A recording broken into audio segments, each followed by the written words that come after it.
Hey, hi. This is Sandeep and you are watching Gujl only on WebSankul official. This is episode number 59 of Gujl series and you are watching Zero to Hero part number 9. Last સેશનની અંદર આપણે વાત કરી ચૂક્યા છે મૂડની. Mood એટલે mode થાય છે, mood એટલે મેનર થાય છે. આજે આપણે ઇન્ડિકેટિવ મૂડની ડિસ્કશન કર્યા બાદ વાત કરીશું ઇમ્પરેટિવ મૂડની. આજનો સેશન ઇમ્પરેટિવ મૂડને લગતો હશે. ઇમ્પરેટિવ મૂડનો અર્થ થાય છે પહેલા તમારે ઇમ્પરેટિવ વસ્તુ, ઇમ્પરેટિવ શબ્દ જે છે તે સમજવો પડશે. What is the meaning of imperative? ઇમ્પરેટિવનો અર્થ થતો હોય છે આજ્ઞાર્થ. આજ્ઞાર્થનો અર્થ થતો હોય છે આ એવા વાક્યો છે કે જેમાં શરૂઆતમાં યુ એટલે કે સામેવાળો વ્યક્તિ જે છે તે હિડન હોય છે. આ હંમેશા કોઈની હાજરીમાં આપવામાં આવતો કોઈ આજ્ઞા છે, કોઈ હુકમ છે, કોઈ ઓર્ડર છે. ઇનશોર્ટ આમાં સામેવાળો વ્યક્તિ જે છે તે હાજર હશે અને સામેવાળાને જ સંબોધીને કહેવામાં આવતું હશે. ફોર એક્ઝામ્પલ કોઈ વ્યક્તિ છે ને મારે એને કહેવો છે કે દરવાજો બંધ કર, ક્લોઝ ધ ડોર. હું આગળ યુ શબ્દ જે છે તેને હિડન, હાઇડ કરીને બોલી રહ્યો છું. યુ ક્લોઝ ધ ડોર સામેવાળાને કહીએ છીએ આપણે, સામેવાળાને આજ્ઞા કરી રહ્યા છે. ઇમ્પરેટિવ સેન્ટેન્સીસ હંમેશા શરૂ થતા હોય છે વર્બથી, ક્રિયાપદથી જ આની શરૂઆત થતી હોય છે. આ દરેકને ખ્યાલ જ હશે કે યસ સર ઇમ્પરેટિવ સેન્ટેન્સની હંમેશા શરૂઆત શાનાથી થાય છે? તો એની શરૂઆત ક્રિયાપદથી થતી હોય છે.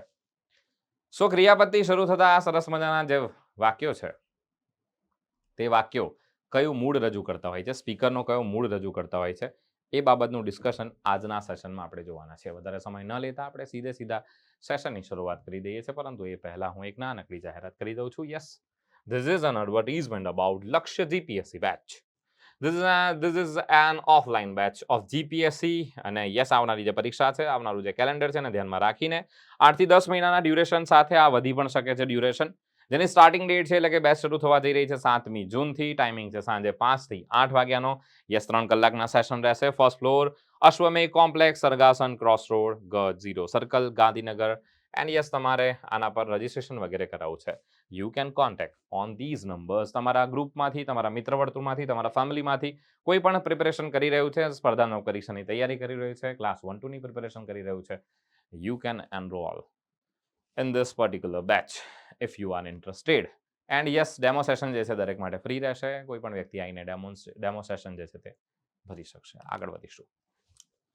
યસ, વાત કરવાના છે. આ પણ જો હે હાય કહી રહી છે.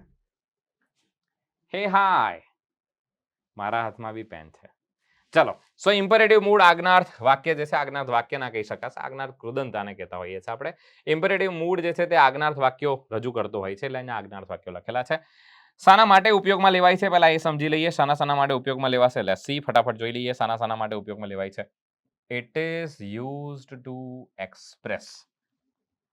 શું દર્શાવવા માટે? અ કમાન્ડ, હુકમ, આદેશ, એન ઓર્ડર, હુકમ.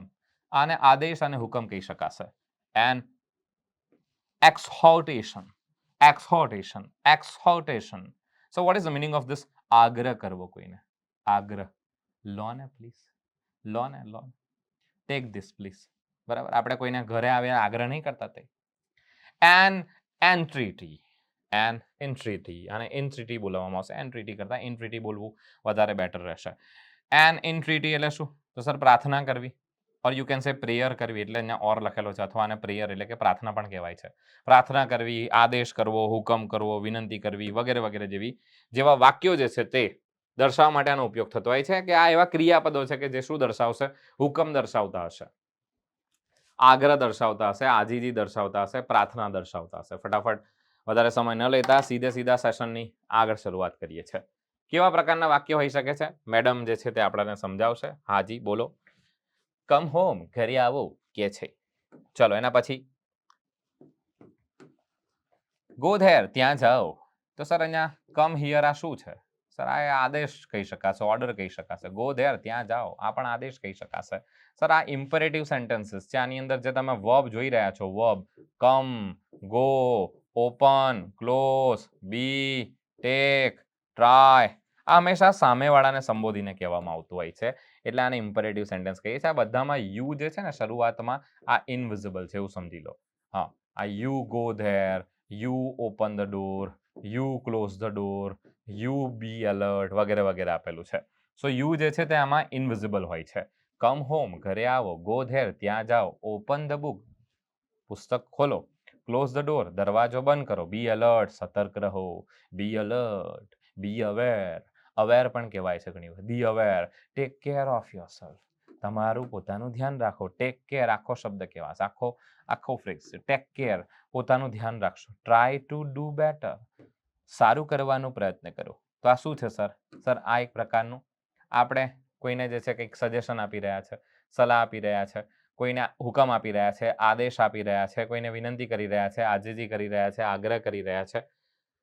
સિમિલરલી અહીંયા પણ જોઈ શકો છો હેવ મર્સી અપોન અસ. પરંતુ ધ્યાન રાખજો, જ્યારે વાક્યની પાછળ તમે એક્સક્લેમેશન માર્ક લગાડો છો ત્યારે એ સબજંક્ટિવ મૂડમાં જતું રહેતું હોય છે. એ યાદ રાખવાનું રહેશે. આપણે આગળના સેશનમાં એ વસ્તુઓ સમજવાના છીએ. હેવ મર્સી અપોન અસ, અમારા પર કૃપા કરો, અમારા પર દયા કરો. મર્સી માટે બીજો શબ્દનો વપરાતો હોય છે જેને આપણે પીટી કહેતા હોઈએ છીએ. પીટી, પીટી એટલે પણ પીટી આનો પર્યાયવાચી શબ્દ છે. હેવ મર્સી અપોન અસ, અમારા પર દયા કરો. Give us this day our daily bread. હવે આનો અર્થ છે ને, ડેલી બ્રેડનો અર્થ અમને ડેલી બ્રેડ આપો એવું નથી થતું. આનો અર્થ એવો થાય છે, આ એક પ્રકારની કહી શકાય કે આ જે પ્રોવર્સ વગેરે આવતા હોય છે ને, પેલું આપણે નથી કહેતા આમ ઈશ્વરને પ્રાર્થના કરે, ઓ ઈશ્વર ભજીએ તને મોટું છે તુજું નામ, ગુણ તારા નીતિ ગાઈએ થાય અમારા કામ. આપણે જે પ્રાર્થનાઓ ગાતા હોઈએ છે તે રીતે ઇંગ્લિશમાં પણ પ્રેયર આવતી હોય છે. તો યસ, કહે છે કે ભાઈ ઈશ્વર અમને જેમ દરરોજ આપું છું તે રીતે આજની રોટી, આજની જે રોજી રોટી છે, આજની જે આજીવિકા છે તે પણ અમને આપ, એવી વાત કરેલી છે. So give us this day our daily bread. આજના દિવસે પણ આજના